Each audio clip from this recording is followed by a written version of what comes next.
All right, in today's episode, we sit down with Ian Cosby, an Apache helicopter pilot. We're going to talk about the coolest airframe out there, in my opinion, and a few other pertinent topics. Let's go.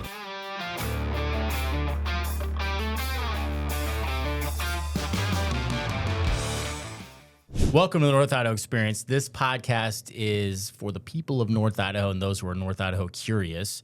We share the stories of those that call North Idaho home. So if you're thinking about making North Idaho your home, give our real estate team a call. We've got Ian Cosby with us today, former Apache pilot. You fly on the side. What do you do full time? Geez, you guys are really uninformed. I do have a small business. Super What is it? uninformed. And I don't fly for money. Oh, okay, all right, okay. Well, What do you have? because you're in the reserves. I am in the reserves. So, as an aviation officer, so I work I work on a division headquarters. Okay. So as a reservist, my unit's in kind of an experimental unit type. It's not so experimental anymore, but it was 6 years ago. And the idea of that unit is then we have an active duty divisional headquarters, which is understaffed. And so that division headquarters still is controlling a lot of brigades underneath it. But then when it's intentionally understaffed on the active component side, and then it's assigned a reserve unit, such as my unit, to augment that divisional headquarters. Okay. Okay.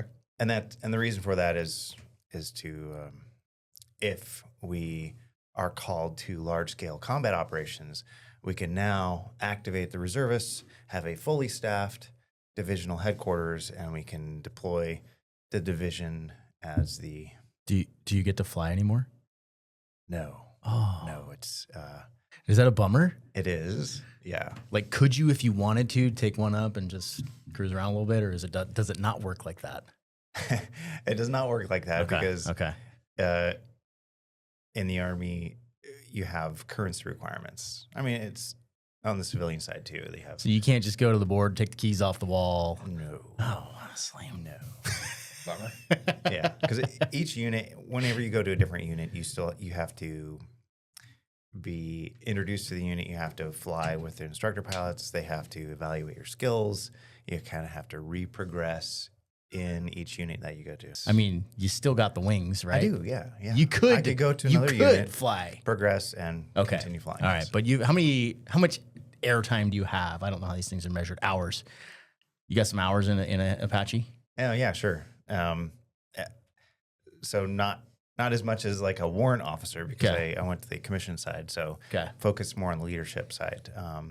But I'm just shy of 1,000 hours now total. Sounds like a lot. It sounds like a lot to me. Yeah, it's really not when you look at professional aviation careers or life flight or something like that. They're usually looking at like 2,500 plus. Okay.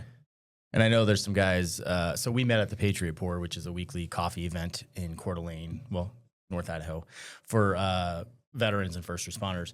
And there's some guys in there that are like Dale. I think he's told me he has like 10,000 hours in a plane. Yeah. Like, that's insane. There's some experience in that room. Yeah. And we had a guy I guess it was 2 weeks ago, that flew for the Night Stalkers. Mm-hmm. Were you there for that one? Yeah.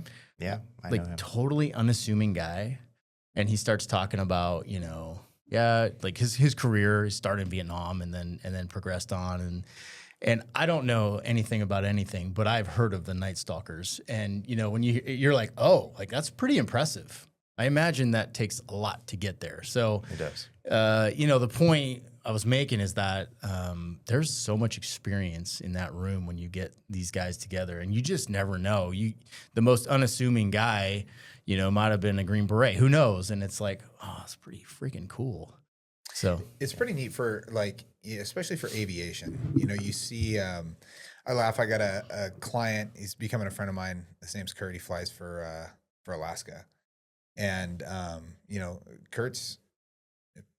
I mean, he's short and walking out. Doesn't look like he's the type of guy that you're going to expect to all of a sudden be flying a 737, you know? And it's funny to me because when you take on, like you're saying, like it can be anybody, right? It really is just the training, the experience, the desire, the ability to be tangible with it and have the aptitude. But I'm willing to bet when you get behind an Apache, when you're in there, you almost are a different person, right? You take on almost a persona of this machine as opposed to who you are. Yeah, it's. I would equate it to, I don't know. You guys done martial arts, Yeah, right? If you've ever done weapons training, you want that weapon to be an extension of your body. right. The same thing that goes with a helicopter or an airplane. You're thinking ahead of the aircraft itself. So, in general terms, you want to be 5 minutes ahead of the aircraft all the time, if not more. You want to know what's going to happen in the next 5 minutes, or have a really good understanding of where it's going before it gets there, and that's how you can fly safely when you've got so many things going on. And so coming down doing that planning, pre-flight planning is super important.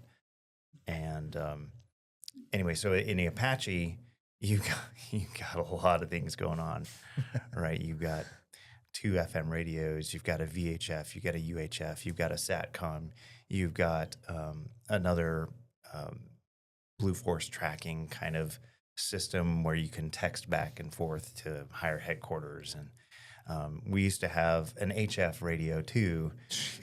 So you've got, that's just what's coming in through your head, of all these different radios and things that you're trying to monitor. And then you've also got the person in the back seat or the front seat who we're talking about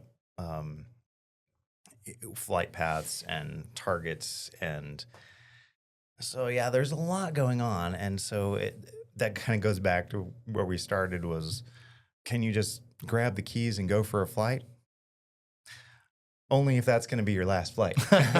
might be worth it. Yeah. Might be worth it. But no, because there's a lot of planning that goes into flying those aircraft safely. Yeah. And being effective as a team. So you're also talking about the mission profile, and you're talking about that. If you're coordinating with another, if you're wingman, or maybe you're doing a joint air attack, so you're coordinating with the Air Force. There's a lot of things that go along with whatever kind of mission that you're trying to plan, and really doing as much as you can to not be surprised, you know, and then being familiar enough with that aircraft, having not just the currency, but the recency, the proficiency in the aircraft to be able to respond quickly to things that come up. So that can be like, oh man, I haven't flown this new software update yet. Maybe I should go to the simulator, get familiar with it so that I know where all the submenus are for the new targeting sequence something. You know? It's complex. I mean, at anything at a base level is simple, right? I'm sure if you dumbed it down, you're like, hey, here's the basics, here's how it works. And there's just a million things that are there to assist you with that. I mean, if anybody that's never flown a plane, which is me, right? If every time I was a fire captain, and I went down and we did a lot of aircraft rescue firefighting, so ARF, and so we had to go down and kind of learn about planes and throttles, bottles, and all this other stuff. And I remember, we'd have to go into the cab and they tell us, take everything, switch it all back, get everything turned off. But then you look at all that stuff and you're like, this is overwhelming. There's no way that anybody could ever sit in this cockpit and know what all this shit is for. So I actually confirmed that. So we had a F-18 pilot on here, and he flies commercial now. And I was like, dude, I've looked in those cockpits, and there's like thousands of switches. I was like, you know what every one of those does? He's like, no, absolutely not. Like, I know what I need to know, and all the other shit is whatever, And I'm like, okay, all right, that makes a little more sense, because that just looks like way too much to process. So I think it's just like your car, right? My car's got a bunch of buttons. I don't use them, but I know I can use them at times. And I'm sure if you break everything down, hey, there's some simple things that come down with an Apache or anything else where there's there's the idea and the understanding of how things work, and then there's these other things that are tangible that make it a little easier here, add this on or whatever else. Yeah, absolutely. It's, I mean, most of what we do has those in life, have different gradients of expertise and proficiency. So, yeah, a lot. I wouldn't say that. Okay. I was going to say a lot of people get in a helicopter and fly it, and it's not that hard.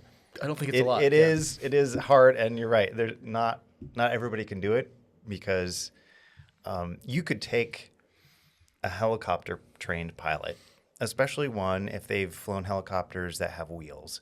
So helicopters that have wheels are distinct from those that have skids in certain ways. But helicopters that have wheels are designed so that in areas where you have limited performance, so high and hot are performance limiting conditions. So if you're at a high altitude, the air is thinner, which then you require a higher angle of attack on your blades to get the same amount of lift. Mm-hmm.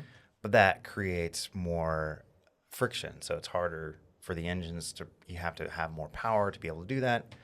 And then hot, now you're running into turbine gas temperature limitations in the engine, where that can only burn at a certain temperature range for a certain period of time, and there are different ranges that you have to memorize so that you don't melt your engines when you're trying to fly.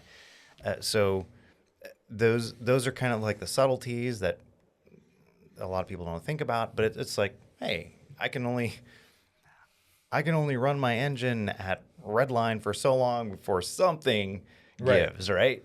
And so it's kind of that similar concept with aircraft. But it's a little more important that you don't burn your engine out. Okay, let me get back to the skids versus wheels piece. Yeah. The wheels are designed so that you can do a rolling takeoff or a roll-on landing. And that's important because in those high hot conditions, those performance limiting conditions, that you can roll, which gives you a cleaner air profile that the blades are coming through. If you just try to pick up to a hover, a lot of that air hits the ground and then recirculates. So if you've ever seen like wingtip vortices where that kind of like, that happens for a helicopter, but you've got a massive wing. I mean, the whole rotor system is a wing, right? So you've got those wingtip vortices coming back around and circulating, which makes it less efficient. But when you're rolling, now as you're going forward, you get clean air. You're not getting those wingtip vortices coming back and recirculating into the rotor system. So if you can roll on a takeoff, you can take off with more weight on the helicopter, more armaments, more fuel, all this stuff if you do a rolling takeoff, and then you can do the mission. And then as you get flying, you burn off fuel and you become lighter, so it's easier. So you can come and do a hovering landing or a roll-on landing. My point being is that when you have wheels like that, you learn to do rolling takeoffs, you learn to do roll-on landings, especially if you're practicing. If you lost one of your engines, now you're really in a power-limited condition, and you may need to do a roll-on landing because you won't be able to maintain a hover, which requires more power. So helicopter pilots, ones that have been trained on helicopters with wheels, have already done that. So you could take a helicopter pilot who's trained on a helicopter with wheels, stick them in an airplane, and I would say probably 95% of them could take off and land with just looking at a book beforehand. But you could not do that with an airplane pilot and expect them to be able to take off in a helicopter that has skids, for example. Which I don't feel like I've seen a lot with wheels. Which ones have wheels? Blackhawks, Apaches, Chinooks. Apaches do? I'm like, man, spacing. I don't know anything, obviously. The Kiowa Warrior was the helicopter that went away a few years ago, and that had skids. Okay. And the joke for the larger helicopters pilots was, skids are for kids, right? Real helicopters have wheels. Yeah, So no, I have a lot of respect for the Kiowa pilots. those are the little Yeah, the little little ones. Okay. Like they had some kahunas. Oh, I'll yeah, give them dude. that. Like some of the stuff that they did, because they were scouts, right? That was their primary purpose, was to figure out where the enemy was. So what better way to figure out where the enemy was than to fly right over top of them and have them start shooting at you? Oh, there they are. No, thank you. Okay. I imagine there's not much armor on them, right? So you're obviously you're still a reservist. When did you join? What year? I joined in 2006. Okay. Actually in the National Guard. Okay. And I did that for 2 years while I was doing Army ROTC at the University of Idaho. Okay. And so then when I commissioned, I went active duty into Army Aviation and went to flight school. So how long before you were in the air? From when I Yeah. signed into the Army, well, let's see, probably 2.5 years. Okay. Yeah. So you started getting in the air pretty recently, or pretty quickly once you got in, correct? I mean, 2.5 years can feel like a long time. I'm sure and it there can. Then there was no guarantee, actually. Yeah. There never is. When you commission through Army ROTC, you give your list of preferences, Right. but it's needs of the Army. Oh, So, 100%. Oh yeah, It always we is. know that line. Yeah. I mean, and it makes sense in the fact that they try to give, so there's an order of merit list as you're performing in ROTC, Sure. you get peer evaluations, and you go to these advanced camp things, and they evaluate you on small unit tactics and all this basically training you to be an infantry officer first, and then they'll stick you somewhere else. But needs of the Army is, it's important that they don't go like, oh, well, actually very few people want to go into the chemical corps. And we're just going to, so if that's at the bottom of the list for people, and the chemical corps is an important branch too, but we just don't use it that often. And so a lot of times people don't want to select it. But if you've got the order of merit list and everybody gets their number one choice, eventually people aren't going to have. It's the same thing with public safety, right? Everybody signs up to be a fireman. Some end up being a cop. He didn't make the cut, so we get it, Gosh. I mean, I came back down and I worked law enforcement too, but I mean, then there's CHP, Oh, some wow. Some people end Going up there there already, But yeah, I mean, Yep. he's I'm gonna get him a recliner for Christmas. That would be one year, nice. so I've never experienced one. I don't just know want you what to it's know what my life was like 15 years. hard. I sat in astronaut position for quite a bit. I slept at work and made food. You have to do all those cool things. So I get it. Sometimes there's a job everybody wants, and then others kind of, if they don't get it, they don't pass the fire academy, then they go to police academy. So I really want to know about the aircraft. I think every young man wants to be a fighter pilot. 2 words for you, Seth. Oh yeah, what you got? Badass. I feel like yes, I believe that. I think I went through a phase as a kid of like I want to fly attack helicopters. That looks so cool. So like, give us a breakdown. Obviously, I mostly want to know about the shit you can shoot out of it. So, but I do want to know, like, it's a 2-seater, you said? Yeah. Okay. Yeah, two seats. What are the roles? So one guy's flying, one guy's providing snacks to the other guy. Is that that's how it is in a cop car? No, because pretty much all Apache pilots are Type A. Okay. So there was just too much fighting between the front and the back, and so they decided to put a blast shield in between the two, just to keep fighting at a minimum. Okay. But I'd be tapping on it. Hey, what are you doing? but the front seater is considered the co-pilot gunner. Okay. So front seater, you can fly the aircraft. You can do pretty much everything as far as flying the aircraft from the front seat. But that's not the main purpose of the front seat. The main purpose of the front seat is gunner. And so you actually have an extra screen, one extra screen than the pilot does in the back. And that screen is specifically for the targeting and acquisitions. I feel like I would want that job. Designated. Do people fight over that job? Or is it not as coveted? It's not as coveted. Really? No. Even though Priorities, people. it's arguably more fun. I feel like it would be a lot more fun. But for whatever reason, the pilot station in the back seat, which is elevated, is typically a more coveted position because that's usually where the pilot in command sits. Okay. And so the pilot in command is the more experienced pilot and is ultimately responsible for the safe employment of the aircraft. It's like when you work graveyards and you've got that new guy and he's driving and you get in a pursuit and it's terrible feeling. So I imagine like, yeah, the experienced guy is like, no, I'm flying full. Like that's the control thing, right? Yeah. I don't like other people driving me generally, except Dave. I fully trust you, Dave. Make sure they're good next door real quick. Oh, yeah. But so I get it. That makes sense to me. Okay. Yeah. So gunners up front. Is this the one where the cannon or machine gun, is that what I don't know what it is under the aircraft and where you look, it goes?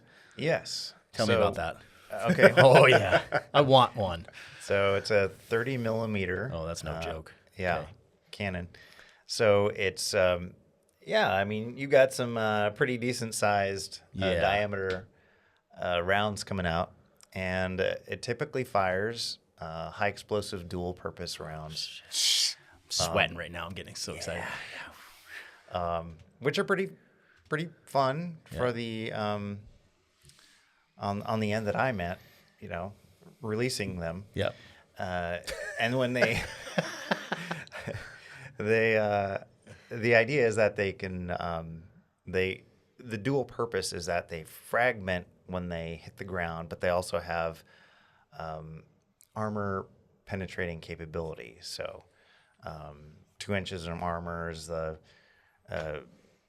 what we use for planning purposes, and but they're also great because they fragment.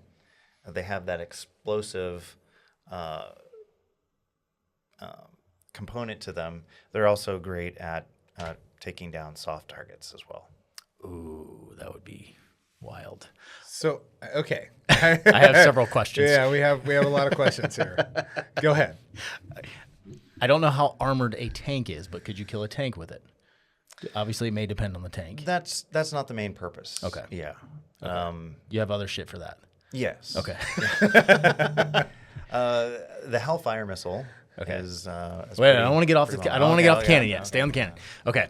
So, all right. When you say soft targets, all right. So people obviously Like me. go. Yeah. I'm Yeah. soft. Dave's really People are soft right soft, now.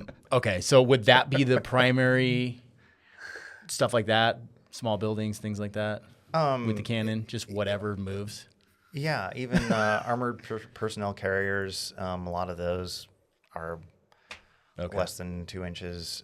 Any kind of commercial vehicle is typically going to be Humvees, tankers, anything else? Yeah. It could be because a lot of places we've been operating and have had. They're just using Toyotas, Right. Toyota So- Hilux or something. Yeah. I'm pretty You sure can- that won't stop it. Yeah. It'll go right through an engine block and stop things pretty quick. How many? I imagine you're limited a little bit on capacity with that. Yeah. So there are different configuration of the Apache. Okay. The Apache can hold up to 1,200 rounds of 30 millimeter God dang. HEDP. That's a lot of party time. That's a lot of party time. It is. It's a lot. So typically, we have a configuration that we use more often that gives us a lower magazine capacity for the 30 millimeter and more fuel. So then we have more loiter time, and in the theaters we've been operating in over the last 15, 20 years, that's been more advantageous to have more flight time to acquire targets, to do the recon, surveillance, whatever it is that we need to do, and then the fuel is typically more advantageous to us than having 1,200 rounds. Yeah, that's a lot of hate you can spray down range. Yeah. Okay. So, and the targeting system. So, if you're running the gun on that, wherever your helmet looks, the gun is tracking. And then do you have to fine tune the aiming from there with something, or because obviously it's not tracking your eyeballs, or is it? No, it's tracking your head position. Okay. Yeah. But most of the time you're just looking where your head is. You just kind of learn to do that. Yeah. Because your other sensors are also tracking your head position, so that so if you're flying at night, your night vision system is tracking your head position, not your eyeballs. Or if you're wearing night vision goggles, right? Your night vision goggles aren't moving with your eyeballs. Mm-hmm. They're stuck to your head, so they move with your head. So you learn to do, just kind of have that.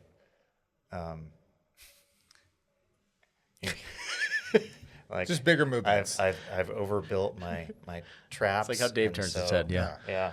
Those giant traps. Yeah. You just turn your head. You gonna shoot somebody like this, Seth? Is that what you want? I don't know. Is that what you want to be able to do? No, I want to be able to put my eyeball on the target and pull the trigger. That would be cool. Your eye when you turn your head. I thought I was going to be impressed, but I don't know that I'm impressed. I'm impressed. Okay. Well, I mean, you still have full head range movement, so you can do that. But so how do you fine tune? Is there a screen you're looking through that the gun is like? How do you fine tune the aiming? Because if I look over here, I mean, they might be down there. They might be, you know what I mean? Yeah. So for fine tuning, we will use a different sight. Okay. So there are different sights that you can use. It's like if you've got your carbine, right? And you've got your iron sights as your backup, but you've also got your red dot that you use most of the time, but maybe you flip it off depending on your configuration. Okay. And so we also have multiple sighting systems in the Apache. Okay. And so that reticle is just one of them. Oh. Yeah. It's on your helmet. If we're in a closer range for, hey, we think there could be, let's say we're flying nap of the earth, which most airplane pilots don't get to do, but we can fly below the trees and then pop up and do a scan and pop back down and move somewhere else, pop back up, but we've got those targets stored in our system, and so then we can actually fire Hellfires. I'm sorry, I'm going back to Hellfires because they're awesome. I want to get there too. But then we can fire them over mountains for targets that we've acquired in other ways, so we don't even have to expose ourselves to kill something. Oh. Yeah. That's pretty freaking That's cool. gnarly. Yeah. Yeah. Is the Apache the one? I'm trying to remember back to books when I was a kid, so I apologize. But there's a visual system that sits above the rotor. Am I thinking correctly? And so you can just pop up a little bit and be able to see. It's we use it primarily for ground scans. Okay. So it's you can use it to scan air too, but we're not really designed to do air combat or air superiority. That's the Air Force's job. They do the air superiority, and then we come in and we do air over ground superiority. Yeah. So that's the synergy between that. But we can also do an aerial scan with it to give situational awareness of what's in the area, but primarily we use that for a ground-based radar scan. Okay. So we can just, this is the mountain here, and we can just pop up. So our little radar's over the mask, so we don't have to expose the entire helicopter. We just get up high enough to do a scan, and we get a good idea of what's on the other side, and then we can relocate and engage based on our scan information. So that Hellfire missile, you fire that, it knows to track the terrain and go over whatever into the target. Basically. Basically. Okay. How many of those do you have on there? Not 1,200. We can hold up to 16. Oh, That's pretty good. and that will kill a tank, Yes, right? yes. Yeah, okay. So when you think about 16. deploying a team, which is 2 Apaches, that's potentially 32 Hellfires. That's a lot. That's a lot of firepower. Yeah, that'll take out a whole convoy. That's That's a lot of freaking dead insane. tanks. Yeah. Yeah. Holy shit. Yeah, and then we also we have rockets that we can use, and the 30 millimeters. So, Is there any other stuff that you can't talk about that's on those things that would be a weapon to be used? Directed energy weapons. Somebody's You guys asking. start the fire in LA. somebody's Get out of here. Lasers are becoming a thing. They man. are. They like, are becoming a actually, thing. yeah. Like Yeah. those are pretty gnarly. You've seen the ones off of the ships and the Navy. The Navy's Yeah. got to do something. I mean, I know they got to but try to anyways, be cool. So But I mean, the shit that they're shooting off of those, you're like, good lord, like that's just it's gnarly. Yeah. Is any of that? Well, I know you can't tell us. Is there anything cooler than the Hellfire missile on that thing that only dead people know about? There are some additional weapon systems that haven't been Psyched. That's officially it. released. Love it. ooh, say no more. So They've been used, just not officially released. That's exciting. All right, right on. You know what? Here's the funny thing. Like, I could honestly care less. My expectation with the government is that they're going to have things that we don't know about. Yeah. And that's honestly one of those. I've never even gotten to like, well, we should know. No, the shit we shouldn't. Like, some things need to be kept secret. I always laugh because I'm like, man, the military and the government as a whole is probably well in front of the military, to be honest. Like, there's certain things that, you know, you can't expose. You start exposing those things, people understand your secrets. And, you know, we talk about the fact that we have a dome and we have ways to stop nukes and we have this stuff. If you were to tell people what's out there, I think people would be genuinely afraid of the type of systems that exist. I'm sure that Hellfire missiles existed a lot earlier than when you first got them. I'm sure they were Probably, around. yeah. I'm sure they were used somewhere. I'm they were for that tested. too. Like if it makes the fighting force more lethal, that the enemy doesn't know about it. Because if we know about it, the enemy's going to know about it. Like I'm for that. Yeah, That's the goal, right? You just have to. Yeah. it's just an evolution, right? So America has been a technological leader for decades, right? Ever since And we that's- destroyed Japan. Yes. Ever since then. I guess that's accurate. Yeah. Yeah, I couldn't say for sure, but we have been leading for decades, Right. and that's certainly something that we put a lot of emphasis on, as far as and you can see this based on things or contracts that are awarded at the Pentagon. Sure.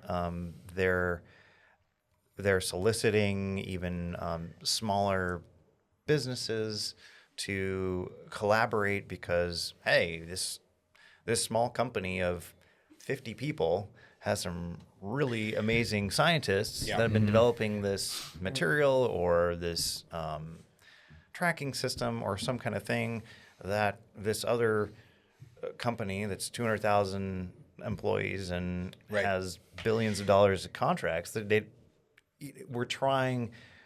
we put emphasis on getting talent. 100%. And that's how the government has leveraged all these companies like Apple and Google and everything else, right?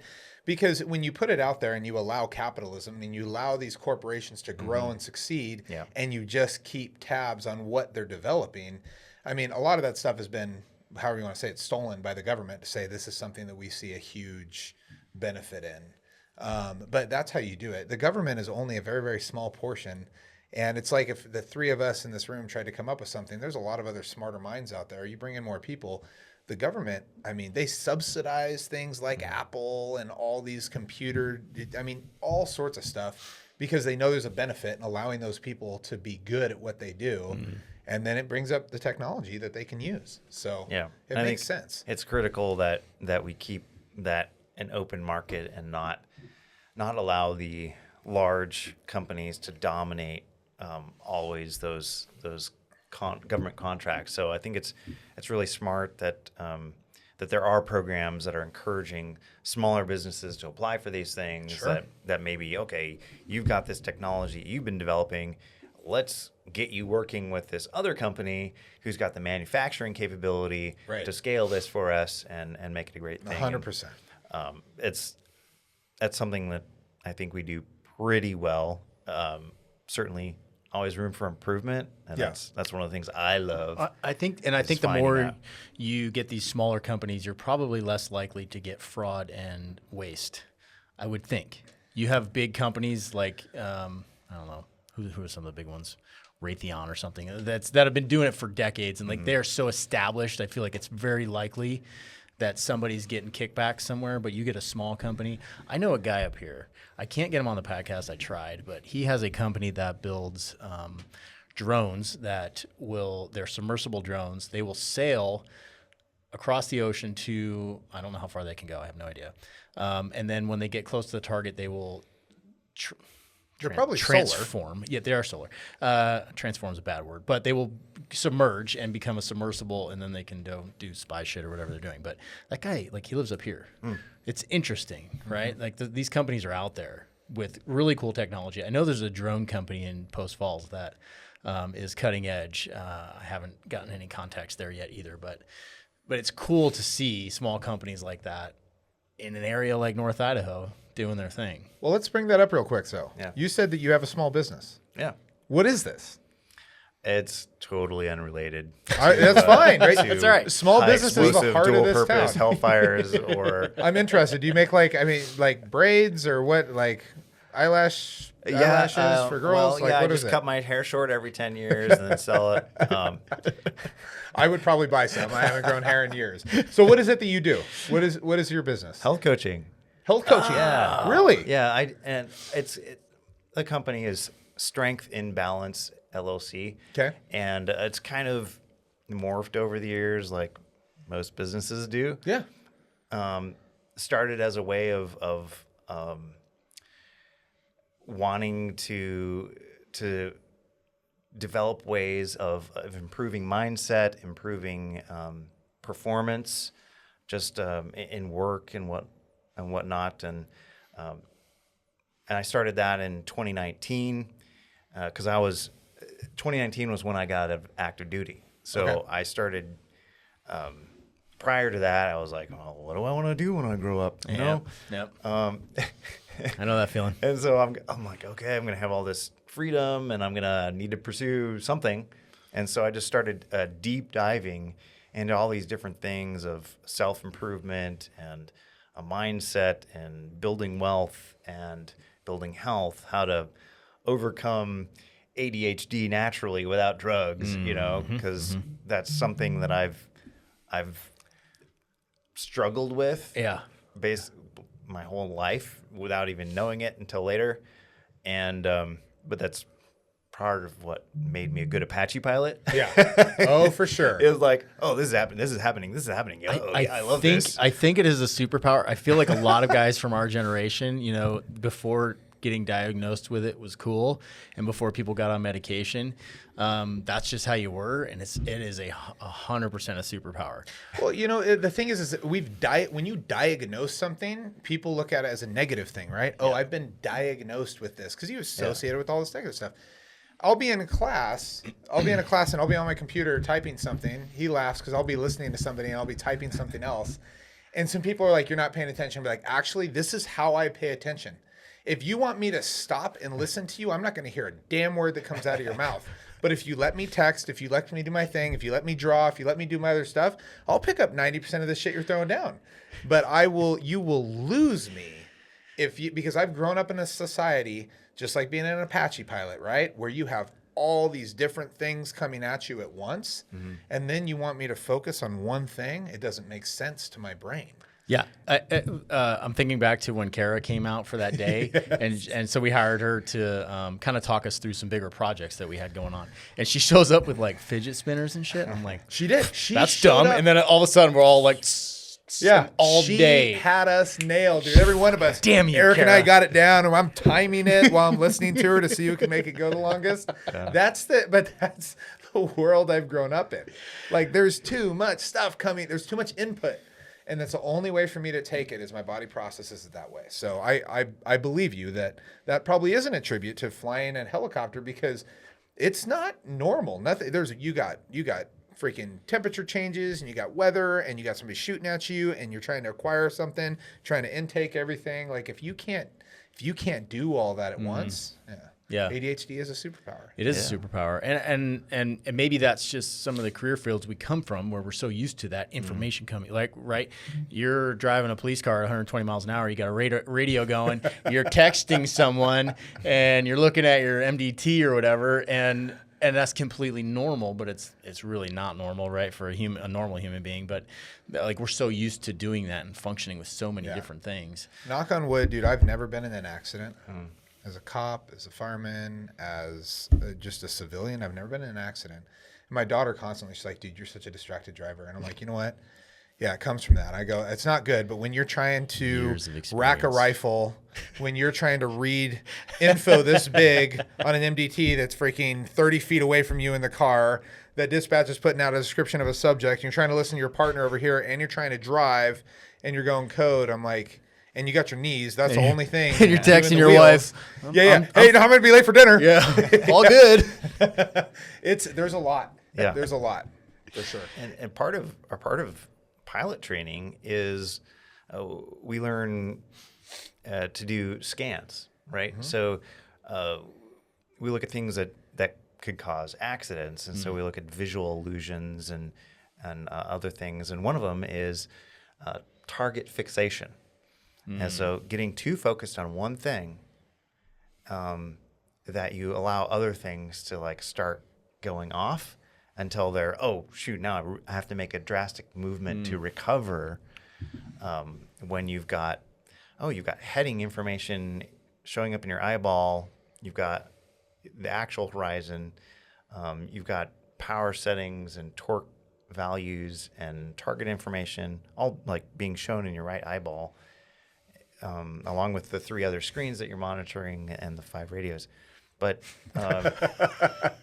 so part of that training is learning to bounce between things. So part of basic driver training is, hey, remember to check your mirrors, right? Yeah.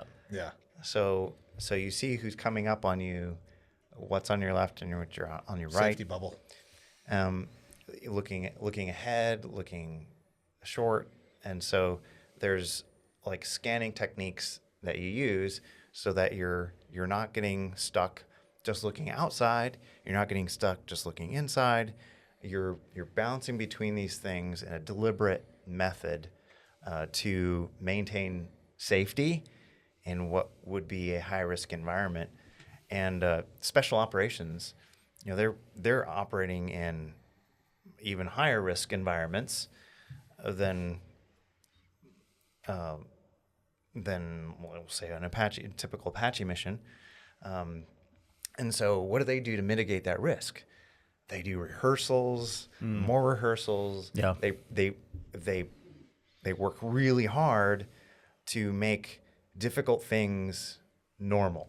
I think sorry, I cut you off. That's fine. But like, that's kind of like that's how you reduce risk. And so I don't know what you do on the same thing, right? You law enforcement side. You automate as many functions as you can that are like low level functions. Yeah. It's just muscle memory, right? So you just training over and over again, so you don't have to. Your brain can focus on the important things. But tunnel vision is no joke. I have like the perfect example of it, and it's an embarrassing story. But my partner and I were chasing this car, and like it went over a hill out of sight for like 10 seconds, and we came up over the hill. It had crashed into a fence. I was so fixated on the car. I get out and I'm running up on the car. I already know. No, there's 2 guys in the car. I don't think you do. And this third guy is like walking towards us, all casual and shit. This is a 2-pronged story because it shows how smart dirtbags are, but also how tunnel vision's no joke. I should have been able to see him he was clearly in the open when I pulled up, but I was so fixated on the car, I didn't see him walk or run or whatever he did and then turn around and double back and come back towards me like nothing was going on. And that was the driver, and he just like walked right on by us because we were so fixated on the two people in the car. I never caught him, but it was like a perfect example of tunnel vision in action. Yeah, you thought I was going to say my car rolled into it. I for sure thought that your car was left to drive. Never done that. That was it. Never done that. For sure. But yeah, no, it was incredible. I looked back on it and I was like, how the hell did I miss that guy? It was 10 seconds. There's no way he got more than 50 feet from the car. Unbelievable. But yeah, crazy. yeah. So he actually walked back towards you. Yes. Like that is was- I try to tell my kids, I'm like, yo, dirtbags are smart and they will take advantage of you at any chance you get. They will sucker punch you. They will do shit like that. Like a good kid doesn't understand how that could possibly work, but a shitbag who grew up, doing shitty things, like they know how to work the system and they're like, okay, if I double back and pretend like nothing's going on, that's the only chance I got. Well, that's what the public doesn't understand. With an Apache pilot, a cop, or anything else, the training that you have to go through and the situations they put you in. They just had that terrible one down. I'm sure you saw in Pocatello where that an autistic kid just got shot. No. Super hard video to watch, man. I'm like, God dang it. And likely it's going to come out as a justified shooting. But I don't know if I would jump up and down right now. I don't know all the facts, right? It's always like one of those you have to sit back. I don't know if just based off the little snippet that I saw that it was the correct choice. I think it could have been made differently, but it will likely be justified. And once again, I mean, it's hard, especially coming from ex-law enforcement, to try to Monday morning quarterback any of that. There's so much. There's more. an important detail here for people that don't know. Like, Yep. It could be legally justified. It doesn't mean it's Right. morally right. You might look Right. at it and be like, oh, that's shitty, but you got to put yourself in that cop's shoes, and he doesn't know what we know right now. Right. So I know what you're saying. It's so hard because you don't see those things, and you don't know. And to put yourself in those positions, the training that it takes, and there's so much ridicule that people in your position and, everything else. I used to say I always wanted to run this training with law enforcement, and I never got to. It's something I really wanted to do is I wanted to bring my daughter in. And she's 15 now, but she was like 12 at the time. It's a cute little girl. And we do Sims training. Have you guys ever done Sims training? Simulation. Firearms, yeah, simunitions. Little paint rounds out of the. You done those? Okay, so they hurt. Yeah. Like bullshit. If I'm standing right here and I shoot you, it's not gonna feel good. Like we would wear like turnout jackets. Typically, and stuff that's a safety kill, right? Right. Instead of Yeah. shooting them point blank. Not cool to get shot with one of those at any distance. It'll break skin. Yeah. Oh, 100%. They hurt way worse than paintballs. Yeah. I would wear a T-shirt just for the record. Yo, jeez. Anyways, we would all It's not wear a competition, Dave. You would always turn the corner and you'd find the guy. They'd have a mask on, right? And they'd be wearing like turnouts or something thick, and you'd pop, you'd take them out. And with the way that we did it is that you would always have to check your guns, and then they would hand you a firearm that's already loaded. You couldn't even press check it because of the way those little sims work. You'd mess it up. So they'd hand it to you and tell you, all right, it's loaded, ready to go. And then you'd go in and you'd do your thing. And you never screwed with anybody on that. It was always ready to go. But they would hand you your firearm, you'd stick it in, and then you'd go and you'd do your drill. And I was like, let's do this. Let's take the ammunition out of it, the simunitions. Let's leave it empty. Give it to them. Say, all right, here's your scenario. Go find somebody. And you come around the corner, and there's my daughter with a gun pointed at you, and she's wearing no protective clothing. Okay? You come around and you see that, you instantaneously are going to realize, oh my gosh, like this isn't a real gun, right? But this is a scenario now that simulates there is a consequence if I pull this trigger. Yeah. On that little girl that's pointing a gun at me, I have to make a life or death decision right now in this training scenario to shoot this little 12-year-old that has no eye protection on, no anything else, with a simunition gun that's not going to kill her, but it's going to hurt really bad. What are you going to do? I shoot her. And you would? I don't even think you would. I don't think you would. I love your daughter, but yeah. But it's pretty interesting to see who would pull the trigger and who wouldn't, given that exact situation. They know the girl's not going to die, but all of a sudden they're in a situation they've done 1,000 times, right? You've done it over and over and over, and you're getting ready to pull a trigger, and the person doesn't have on what you should be wearing. It makes you think. That's tough. Because what do you do in real life, right? When you pull that trigger, there's a consequence on the other end. That's a good way to get people to think about it. And I tease. I probably wouldn't. I was a Sims instructor, and I'd be real cautious about that. But that's the thing, right? Then that would put it in your mind. Because you'd get guys that would turn a corner and they're this far away, and like, you're within that danger zone where you can legitimately hurt somebody with those things. So, you got to be mindful of that. So, yeah, I was teasing. But no, that's good. That's a good way to like get people to think about the consequences. To understand that when you're faced with that situation of a 13-year-old that's actually pointing a gun at you and they are going to take your life, and they have the ability to, are you going to take that? And that's tough. That's the worst scenario for any law enforcement officer ever, is to look and say, man, there's a choice I have to make right now instantaneously. And this kid may be autistic. They may be whatever. I don't even know if that's a real gun, but I know that if it is, and they pull that trigger and I don't have time to, figure that out, that I could not go home. That is the worst, because you're right. There are so many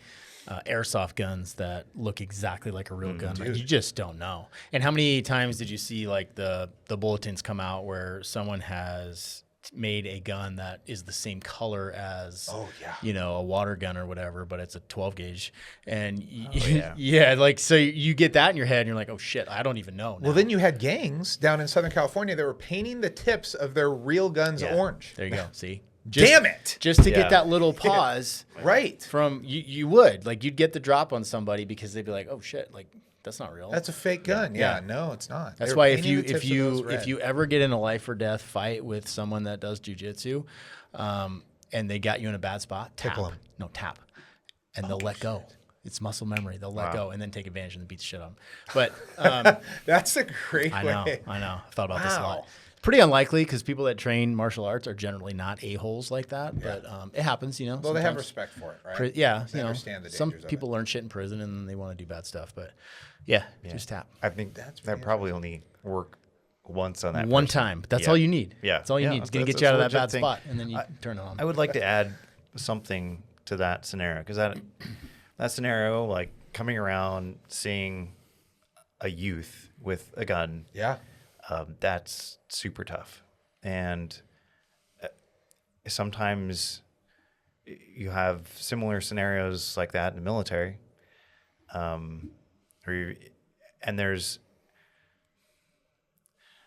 are tough decisions to be made where there's going to be collateral damage, and usually those decisions are made at higher levels of, okay, this is the amount of collateral damage we're willing to accept given the value of what we need to destroy. And that's always a tough decision. It's never taken lightly. But so I see people or hear about people who struggle with guilt for a decision that they made that turned out to be something that they didn't expect, right? So let's say you came around the corner, there's a youth pointing a weapon at you, and it's a split decision. Like, I don't know if that's a toy or not. And so the decision's made to shoot to protect you and the people around you, or the people that are next to them that they may be threatening. And it turns out, they were just doing death by cop, right? Yeah. Right. Suicide. Oh yeah. I'm sure you. But you've dealt with suicide by cop up here too. Yeah, yeah. So, or maybe they were just in a fantasy land and they thought it was funny, but they end up being paralyzed or killed.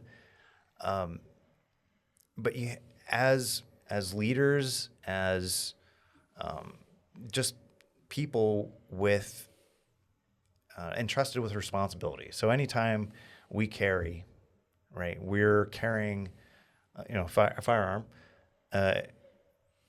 We are moving into our environment with an elevated level of responsibility, because it's a lethal weapon. It can take life. It can protect life. And so we have to have a very an elevated level of awareness when we're operating with a firearm or other kind of elevated amount of responsibility that could impact other people's lives. That is part of leadership. And as a commissioned officer, so I've got 19 years of service now, and so I've had to think about what are those heavy decisions. I've seen those heavy decisions that come down and are imposed on myself or other people as far as, okay, you're going to do this. Okay, this is going to be difficult, and maybe a gray area to some degree. But ultimately, as leaders, to move forward in good conscience and not suffer with guilt, it's very important to have a mindset of, I am someone with good intentions. I'm going forward because I care about my community, the people I'm working with, and I want the best for them. And whatever choice I make, whatever consequence that carries, I'm going to make the best decision that I can with the information that I have available. And however that turns out, good or bad, I have to go back and go, you know what? I, in good conscience, made the best decision that I could to protect the people around me and to do the right thing. Yeah. And if that ends up being someone innocent that is hurt or killed, God forbid, but if that happens, it's terrible, and you want to learn everything that you can from that situation. But ultimately, you have to go back to, that was a really bad situation, and I went into it with the best intentions and made the best decision that I could at that time, and I'm going to continue to be that person to make the best decision that I can with the information that I have. Absolutely. And you live with the consequences, but you go forward knowing that you made the best choice that you could. Yeah. And focus on that, and that will really help get you through, because it's not about, oh, you accidentally killed an innocent person. We always want to avoid that in whatever way we can. But at the end of the day, it wasn't because you're a bad person. Right. Right. It's not because you look for ways to kill innocent people. No. It's because that happened because the situation was really bad, and you did the best that you could to offer the best opportunity for those people around you to live and do what you can. So, and then you've got to focus on that. Yeah. No, that's huge. And I think that's one of those things that a lot of people don't understand from the outside when they see those incidents happen, right? You hear in the military, oh my gosh, they did this and the X amount of innocent people were killed. Mm-hmm. And you're like, man, you don't know the information that they had, what the target was, what everything else that was going on. It's tough because nobody else is going to understand the decision you had to make at that time. Yeah. And therefore, they cannot step into your shoes and say, okay, yeah, no, I understand. They can't. They don't understand at all. No, I had one time, I had a guy with a knife that was suicide by cop, and he was trying to get us to shoot him, and he was walking towards me and my partner, and I was like 2 pounds of pressure away from shooting him with the AR, and my partner tased him at literally the last second. And I've replayed that thousands of times in my mind, and I'm so incredibly thankful that I did not shoot him. I know a lot of people out there think cops are bloodthirsty or whatever, but I'm like super thankful because I know how heavily that would weigh on me, and I know there are people out there that have had that situation and have had to shoot somebody, and I feel for you. Like you said, though, you did what you could at the time. If my partner had not tased him at that exact second, I would have finished pulling the trigger. Like, I had already made that conscious decision, and I would have had to live with it. Yeah. And that sucks. Yeah, those are tough situations. Man. Sucks. People that have been in those situations understand what you're saying. Other ones have no clue. Yeah. Right. Yeah. My dad's always one of those guys. Shoot him in the leg. I'm like, do you have any idea? Oh no! I've gone back. I've gone back and been like, Yeah. I had time. I could have shot him in the leg, and with an AR-15, 223 Yeah. round, it would have destroyed his femur, and Yeah. he would have gone down. I know Right. it would have stopped him, but at the time, I'm not thinking that. Right? I'm like, oh, fuck. And then it would have gone back to that's not your training and experience, right, yeah, and now yeah. you're sued, Yeah. and now he's alive. But that's and one of he's the things. rich. And I think if I had shot him, I would have been tremendously guilty because I would have been like, I had time. I could have easily shot him in the thigh and stopped him. But I wasn't there. But see, that's why they never train you on that, because they don't want that thought going through your head. Because if you do try to do that, and you get hurt, and you don't go home, somebody else gets hurt. And how rare to be able to, like, most of the time you don't have time to think about it, or they have a gun, and that's not a guarantee. They could still shoot you. But yeah, no, it's like, well, yeah, the second guessing is and legs. hard.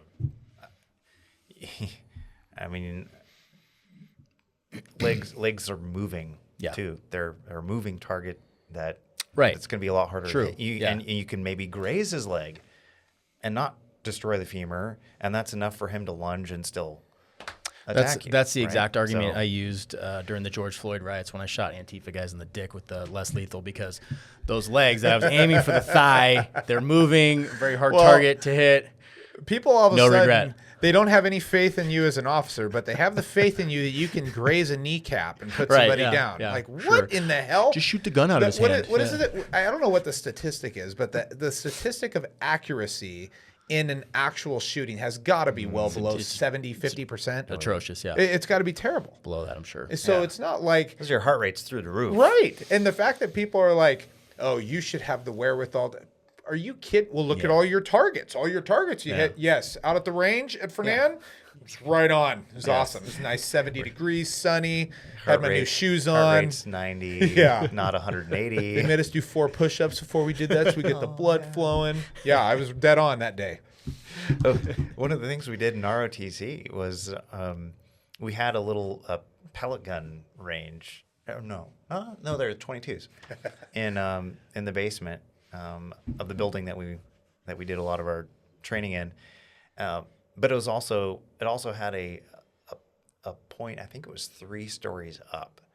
So we had to put on gas masks and then run to the other corner of the building, then go up the flight of to the third.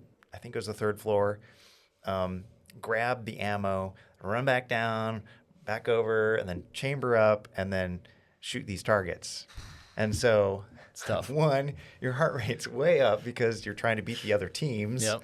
And then 2, you've got this gas mask, so you can't you don't have your regular sight alignment. So you're trying to do this thing, and the team member was terrible at it.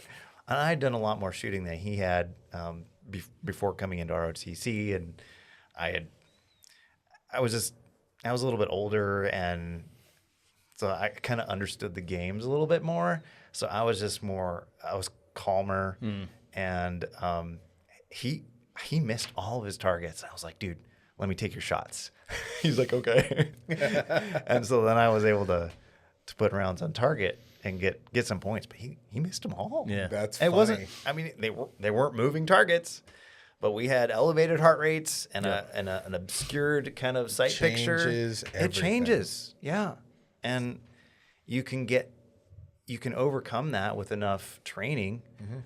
Most people, not everybody. Yeah. Some people just it's not for them. Yeah, I've seen during active shooter training, 20-year, 30-year cops who've been through some shit, kind of fall apart when you put a lot of new stimulus on them and induce stress, using simunitions, all the stuff, fog, noise, lose their minds. So that's the importance of training consistently, right? You do a couple scenarios that are like that, then you get them on track, and it's like they're figuring it out. But you got to do that pretty routinely. And it's really difficult to train for every scenario. Yeah, totally. It's like going in a really cool. I went into a 3D virtual shooting environment, and it was me and my dad, we went into this thing, and you know they're playing you through this parking lot, and you see these guys, and it looks like they were breaking into cars or something, and your vehicle is parked in the same lot or something, and so they start talking to you, and then they start like putting their hands in their pockets like they're gonna draw on you, and most people get fixated on that scenario, and they don't look behind them. Classic. And then but that is a hard thing to train, but that is super important. You know what's crazy about that scenario too? You walked into it knowing there was a threat. Right. Yeah.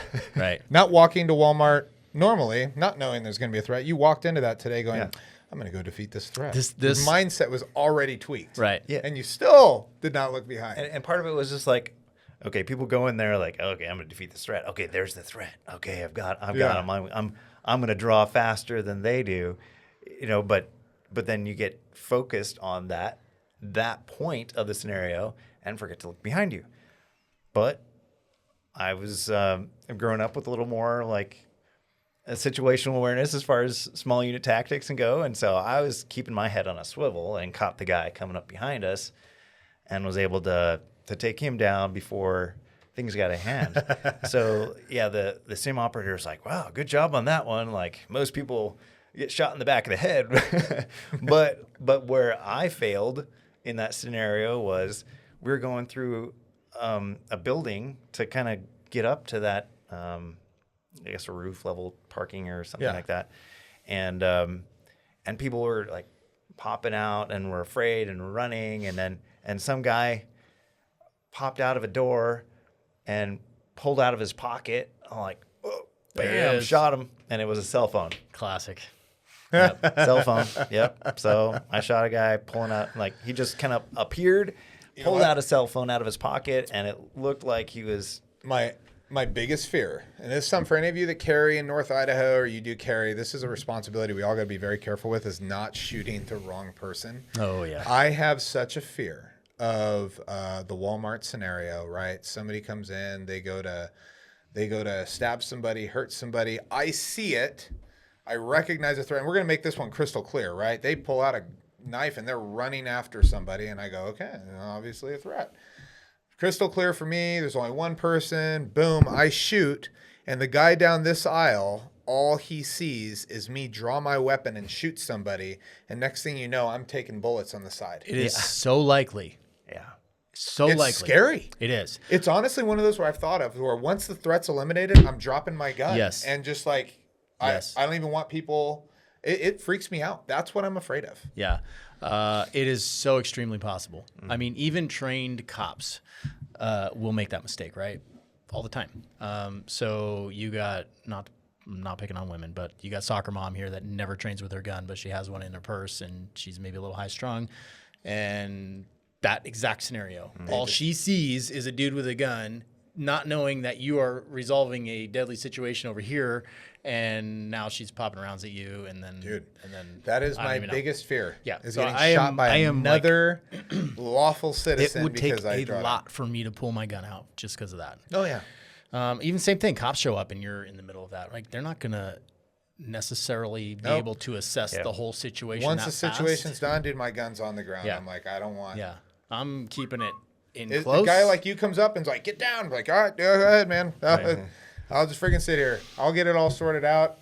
Threat's done. Yeah, we're good. That's a tough one, man. There's no really Scary. great answer, right? Yeah. You know, I don't know. That's a legit yeah. piece of the risk assessment. Your first scenario with that simulator that you're in, it harkens back to what I was saying, and I'm trying to teach my kids this, but good kids have a hard time understanding this. Good people do.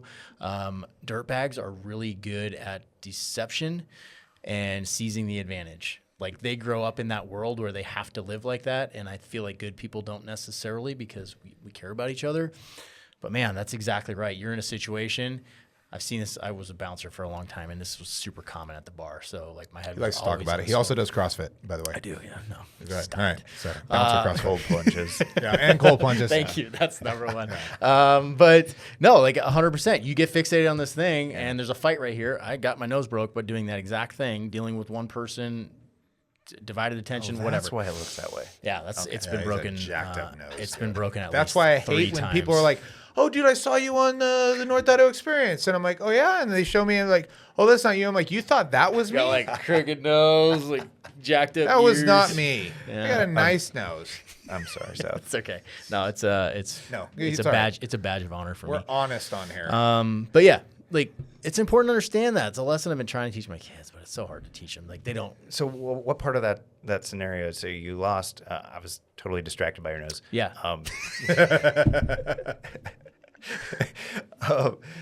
So you were taking care of a threat, and then something else. Yes. So I had kicked a guy out of the bar, and I'd been a bouncer for a long time. So this, like, I don't think I actually really made a mistake, but shit happens sometimes. Maybe I did.